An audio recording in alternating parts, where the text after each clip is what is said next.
And this is where things took a turn towards the bizarre. Each coffin was labelled with a false name, each corpse being given the identity of a fictitious American soldier. For example, Goering became George Munger. On the morning of the 17th of October 1946, the 11 coffins were loaded aboard US Army trucks under the command of a military police battalion that formed part of the Nuremberg Trials Guard Force. A 12th empty coffin was added to the trucks, the reason soon becoming clear. The trucks, escorted by jeeps, left Nuremberg's Palace of Justice early in the morning and drove to Munich, to a huge cemetery called the Ostfriedhof.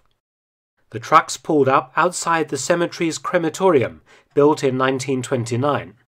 The crematorium staff were informed that the remains of 12 American soldiers who had been killed in action in 1945 had been recovered from the battlefield. In accordance with their families' wishes, they were to be cremated. The crematorium was surrounded by heavily armed US soldiers, while the cremations were underway, watched over by several officers.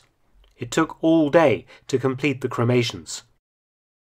The ashes of each war criminal was placed into urns, carefully labelled with their false American identities.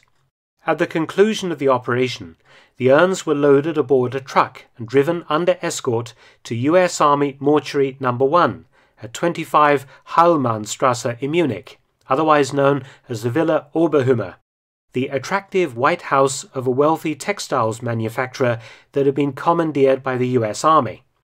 Next came the disposal of the ashes. Not far from the villa is the Venzbach, a small tributary stream of the river Isar that runs through Munich.